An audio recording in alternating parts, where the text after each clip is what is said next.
So why is it so important to set goals? Because you want to be a winner. You want to be one of the people that gets what you want. And the first thing that happens when you set goals is it forces you to sit down and clarify what you really want. Most people never take the time to really sit down and intentionally plan out their life. They live a life of reaction rather than a life of creation, a life of intention. And so when you sit down to think about, well, if I'm going to set goals, what do I set them for? What do I set them about? You have to have some sense of what you want to create in your life. What's the ideal life that I want to live look like? What do I want in terms of relationships? What do I want in terms of health and fitness? How much money do I want to be bringing into my life? What impact do I want to have in the world? So we're going to be taking a look at all that. But the key thing is to sit down and take time. And I'm going to suggest that once you stop watching this video, you set aside at least a half hour, and better an hour, and sit and really start to think about, what do I want my life to look like? What do I want to experience? What do I want to do? What do I want to be? And what do I want to have? And you can look at this in any time frame at all. You can say, well, these are my lifetime goals, like I want to be, in the Speakers Hall of Fame, or I want to win an Olympic gold medal, or I want to retire with an investment fund of $30 million in my portfolio. Those are long-term goals. But you also want to have, short-term goals. What do you want to accomplish in the next 5 years and in the next year? And think a lot about, what do I want to accomplish 12 months from now? Where do I want to be experiencing? If we were sitting here a year from now saying, well, what would have to have happened for you to feel really, proud and successful and pleased with the success you'd made in that year? So we can look at all those different time frames. But sit down and ask yourself, what do I want to experience? And one of the things that I teach people that's really powerful is that you can really look at all different areas of your life. And we're going to jump into that in just a few minutes. The other thing that's very valuable about goals is they give you a sense of potential momentum, motivation. They give you a sense of direction in your life. A lot of people don't really have any direction. They're just responding to what other people want, the demands they place on them. And I always say that people that don't have goals get used by people who do. People that don't have goals work for other people that have them. And my friend Jim Rohn once said something like, he said, if you don't have goals, you're going to be part of other people's goals. And I can tell you what they have in mind for you is not much. So you want to be someone that's saying, here's what I want, and I'm going to go for it and create it and have it in my life. Another reason that setting goals is important, and I think it's really the most important reason, is that when you set a goal, it requires you to become something bigger than you already are in order to achieve it. It requires you to grow. My mentor, W. Clement Stone, who I worked for back in the 1970s, he said, I want you to set a goal so big that it requires you to stretch and become someone worth becoming. And the point of that is that it's not the goal, because any goal you achieve, whether it's a car, a house, your TV show, a great reputation, a big portfolio, lots of money, all that can be taken away. Cars are stolen, houses burn down, earthquakes happen, marriages dissolve, fortunes are lost. But who you became in the process of developing that can never be taken away from you. And that's really the payoff. It's called mastery in life. And you want to be putting yourself out there and forcing yourself to grow, to develop new skills, new mindsets, new relationships, new competencies, etc. And that's really the ultimate outcome, because that will always stay with you. You can never learn less. You can only learn more. And we want to have you constantly growing yourself, and goals require you to do that. And I want you, when you set your goals, to set goals that will stretch you, not freeze you. If they're too big, you'll freeze. If they're too small, they're boring. And if they're just at the right level, you're going to grow. How do you decide what to write down as your goals? We know they need to be measurable and specific, but what do I write down? I'm going to suggest 3 quick techniques you can do. One is what we call an irritation toleration list. You walk through your house or your apartment, your office, your car, your garage, your factory, anything that you have dominion over, and make a list of everything that isn't exactly the way you want it to be. That door never closes right. I can never find a stapler when I want it. I've got this hole in the screen door. I don't have the pots I need in my kitchen, whatever it might be. And make a list. And then what I'm going to suggest you do is, that's what you don't want. Ask yourself, what do I want? Because a lot of times what people focus on is what they don't want. I don't want to be a bad parent. I don't want to have my house foreclosed on. I don't want to lose my car.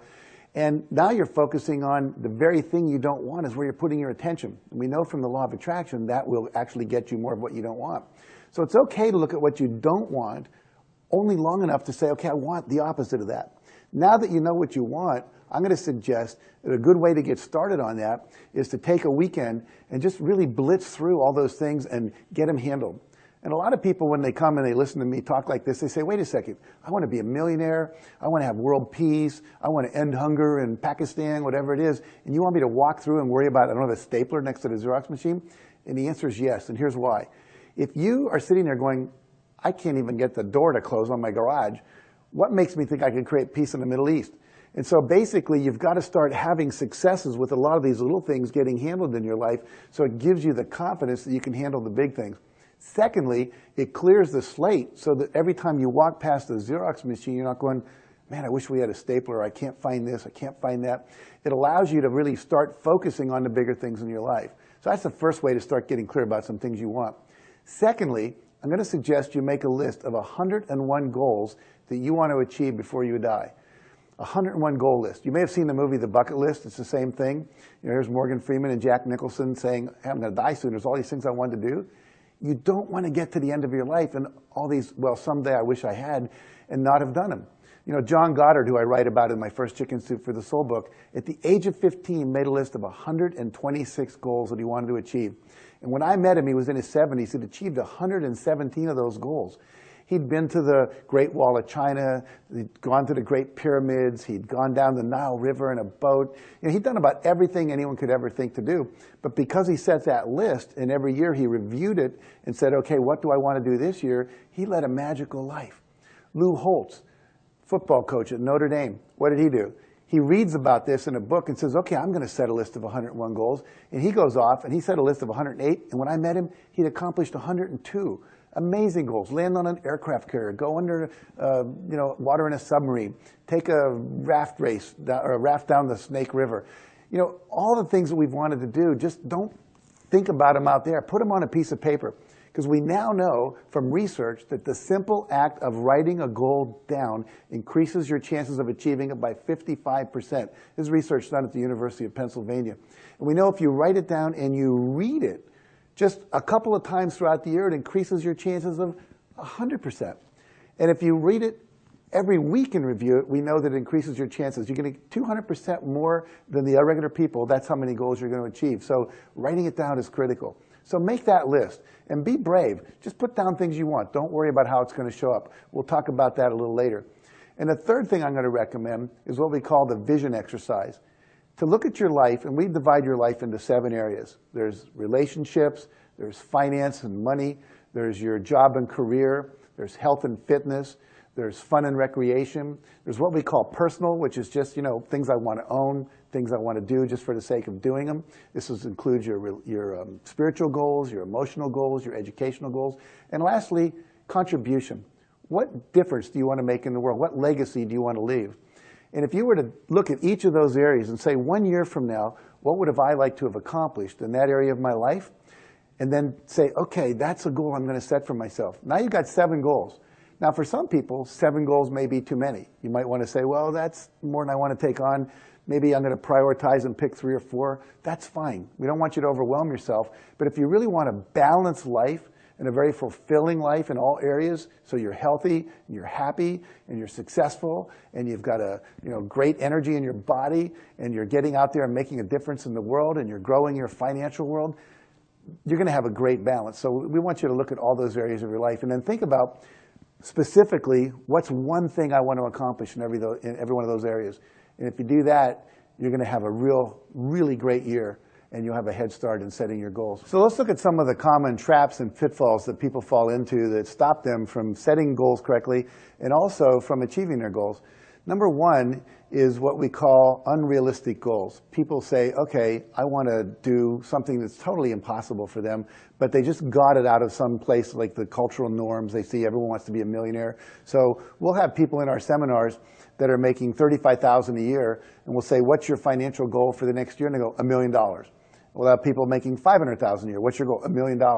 And so there's this external cultural norm that says, oh, $1 million, but it's not really necessarily relevant to your situation. One of the concepts that we teach is that there are 4 levels that you can be setting goals from. First is called repair and recovery. If you're sitting there and you've just come out of bankruptcy, or you've lost your job, or you have no foundation, meaning you don't have any kind of infrastructure to start a business with, no assets, nothing you can invest with, making $1 million in 1 year, it's not impossible, but it's not likely. And so you want to say, what would be a next step up for me to get me from repair and recovery to what we call foundation? I remember when I first started my company, I didn't have a typewriter. I had one phone in my house. I can remember where we had like literally 5 splitters taking phones off to 5 phones a year later because we didn't have enough money at that point to even go out and rent an office space. So you have to build up this infrastructure and then create this foundation.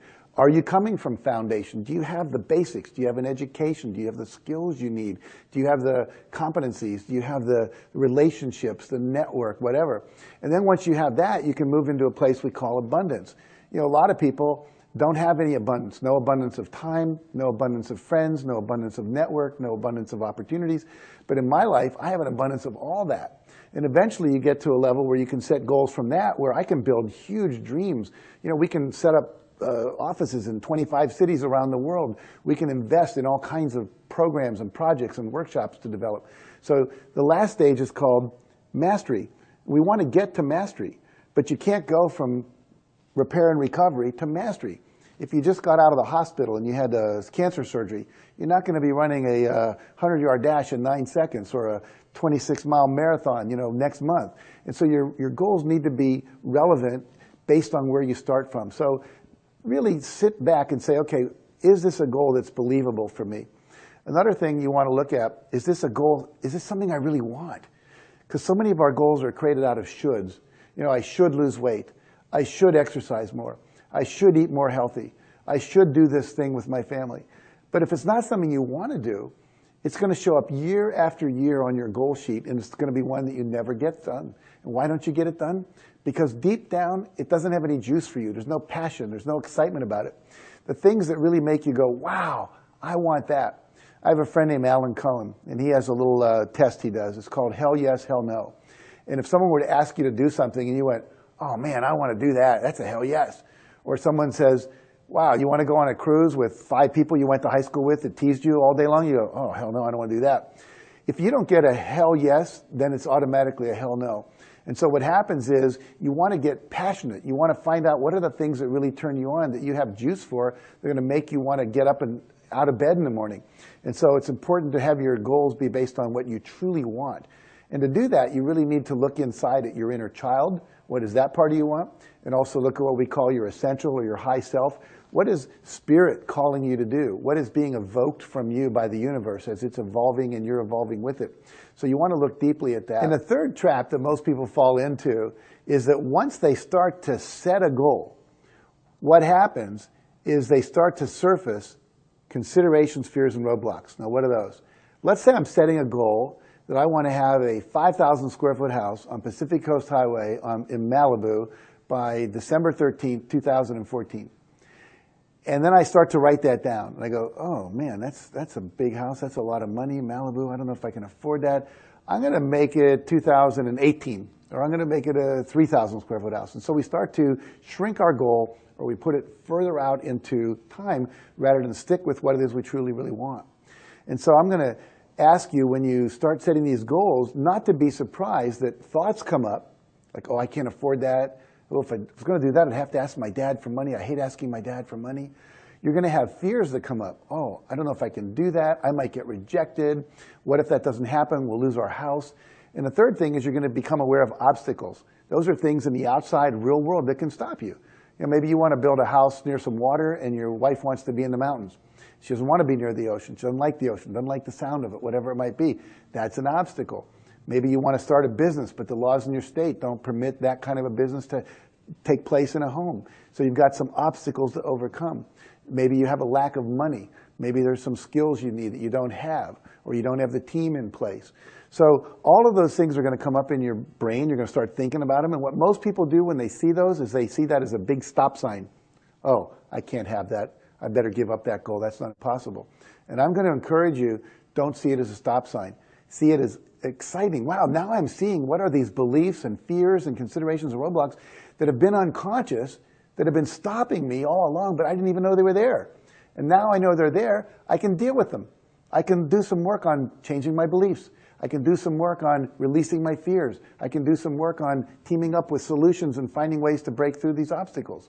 So you don't want to be run by your fears, your considerations, and outside roadblocks. You want to be the master of those, but you can only do it if you address them rather than shy away from them. So don't let considerations, fears, and roadblocks stop you.